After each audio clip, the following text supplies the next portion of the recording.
علماء کا بیان کر کے پیسے لینا ہمارے علاقے میں دین انتہائی نہ ہونے کے برابر ہے۔ ہم مختلف علماء کو بیان کے لیے بلاتے ہیں تو کوئی 25,000 کوئی 20,000 مختلف پیسے مانگتے ہیں۔ اس بارے میں شرعاً کیا حکم ہے؟ محمد شریف رحیم یار خان سے۔ دیکھیں، انسان کسی کی کوئی بھی خدمت کرتا ہے نا، چاہے وہ دینی ہو یا دنیاوی ہو، تو اس پہ پیسے لینا راجح قول کے مطابق جائز ہے۔ پوری دنیا میں اسی پر عمل ہو رہا ہے، فی نفسی ہی تو جائز ہے۔ جیسے امامت کی تنخواہ ہے، قاری حضرات بچوں کو پڑھانے کے پیسے لیتے ہیں، یہ سب جائز ہیں، تو اس طرح بیان کے بھی پیسے لیے جا سکتے ہیں۔ لیکن خطیب حضرات کو چاہیے کہ وہ خود اس رسم کا بائیکاٹ کریں۔ ایک واعظ و نصیحت کو بالکل ہی واعظ و نصیحت کے انداز میں ہو تو زیادہ اچھا ہوتا ہے، اس کا اثر پڑتا ہے لوگوں پہ۔ امام تو بیچارہ مجبور ہے نا، وہ تو 5 ٹائم باؤنڈ ہے مسجد میں، وہ اگر تنخواہ نہیں لے گا تو وہ پھر اس کو دوسرے کام کرنے پڑیں گے، نمازیں ضائع ہوں گی۔ اسی طرح جو بیچارے مدرسین مدرسوں میں پڑھا رہے ہیں، وہ تو کئی گھنٹے مدرسوں کے لیے وقف کیا ہوا ہے، وہ اگر ان کی تنخواہیں نہیں ہوں گی، وظائف نہیں ہوں گے، تو وہ پھر یہ سب چھوڑ کر ان کو کوئی دوسرا کام کرنا پڑے گا، تو دینی تعلیم ضائع ہوگی۔ لیکن واعظ کو چاہیے کہ وہ اپنے واعظ و نصیحت کی محفل کو، کیونکہ اس میں ایسا تو نہیں ہوتا نا کہ وہ اس کے علاوہ واعظ کا کوئی کام ہی نہیں ہے، ظاہر ہے ان کے تدریس ہوتی ہے، کہیں امامت ہوتی ہے، تو جائز ناجائز کی بحث میں نہیں پڑھ رہا۔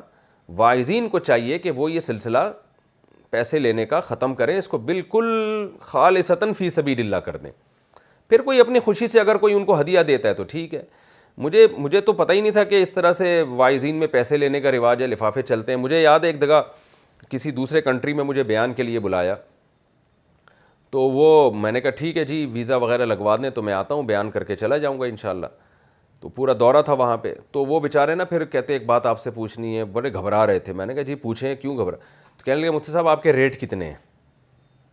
تو مجھے پہلی دفعہ میں نے سنا تھا اس طرح بھی ہوتا ہے کہ آپ جس کو بیان کے لیے بلا رہے ہیں اس کے کوئی قیمت بھی ہوتی ہے۔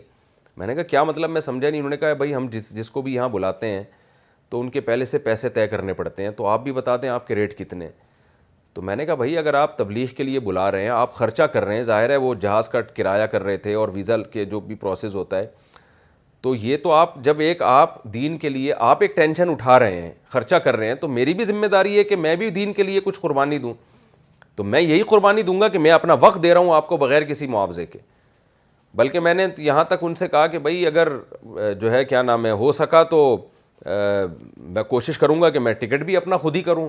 خیر یہ زیادہ ہو جائے گا، واعظوں کو اتنا آپ مکلف نہ بنائیں، بیچاروں کے ہر ایک کے مالی حالات ایک جیسے نہیں ہوتے۔